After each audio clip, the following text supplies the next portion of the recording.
Snubbing the Supernatural.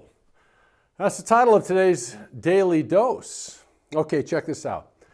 So I've been reading through the Gospel of Matthew. It's a rich journey through the life and through the teaching and ministry of Jesus. And here's something that's obvious about Jesus. Jesus did miracles. Jesus heals the sick. Jesus sets captives free. And if you're around Jesus, you're going to run into the supernatural.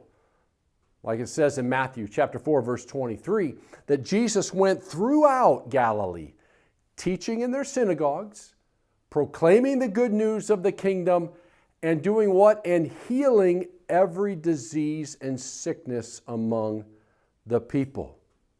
That's awesome. He's still doing all those things, by the way. But see, there was a group of people back then at the time when Jesus was doing this in Galilee. There was a group of people who didn't like Jesus doing these miracles. In fact, these folks even would mock Jesus. They'd get angry with him for healing people and for delivering people from bondages. So, who were these people? They were the religious leaders of the day. They were called the Pharisees. These were the very people who claimed to be the closest to God, to know God the most, yet these were the very ones who were ultimately mocking God, mocking his ministry, mocking his power. Now check this out. This is again in the Gospel of Matthew, chapter 12, beginning in verse 22. It says that then they brought Jesus, they brought him a demoniac, possessed man who was blind and mute. And what happened?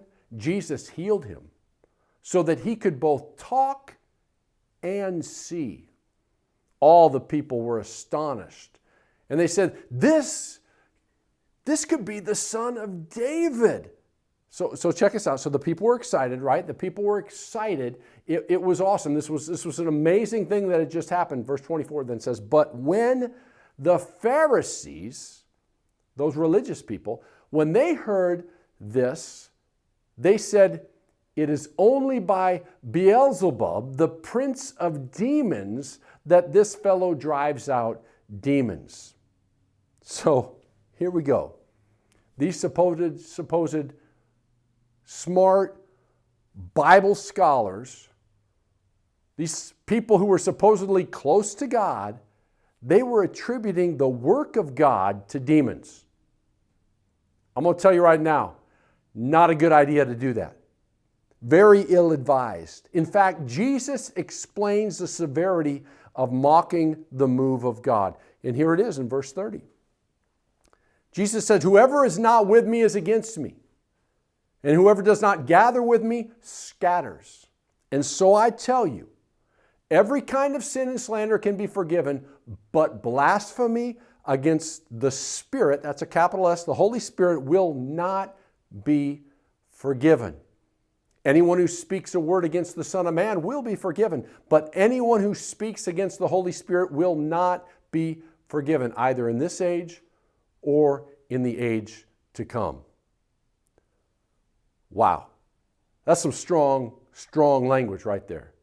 But did you see that Jesus, he just said that people who attribute the work of God, the move of the Holy Spirit in particular, that people who attribute the move of the Holy Spirit to demons are blasphemers.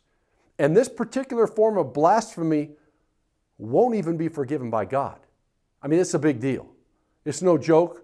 This is not a place you want to go. And yet, there are people today, religious leaders today, Christian leaders and pastors who preach sermons, write books, and hold entire conferences in which they attribute the gifts and the move of the Holy Spirit to demons. They'll call it things like strange fire. You know, these supposed smart Christians are snubbing the supernatural. And in doing so, they're speaking against and they're insulting the Holy Spirit. They're insulting God.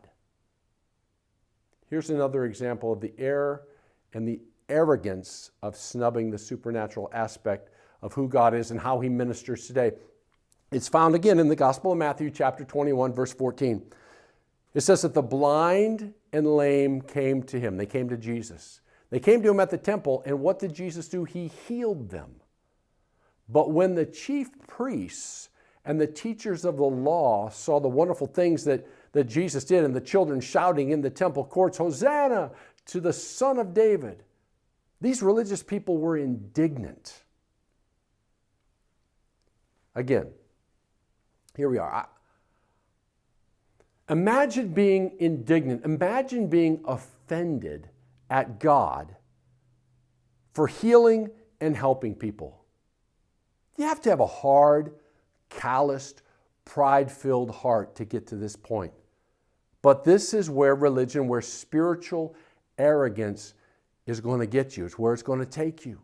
Puffed up and ultimately offended at God being God because you've created a box for God to stay inside of, and He hasn't stayed inside of your box, and so you're offended at the Lord. You've really created God in your own image. Beloved, God is God and we are not. And in our pursuit of knowing God more, may we never assume to tell God what He's allowed to do and not to do. After all, snubbing the supernatural is a dangerous path to walk. So let's pursue maturity. Let's walk in wisdom. Let's study God's Word. Let's test the spirits. Let's seek spiritual discernment. But ultimately, let's let God be God. So I want to invite you to join me tonight. And join us tonight at Wednesday night prayer. It's going to start at 6:30 right here in the worship center at Evan Life Church. And we're going to seek God. We're going to let God be God. We're going to just pray and position ourselves before Him. And maybe He'll even show up supernaturally. God bless you. Hope to see you tonight.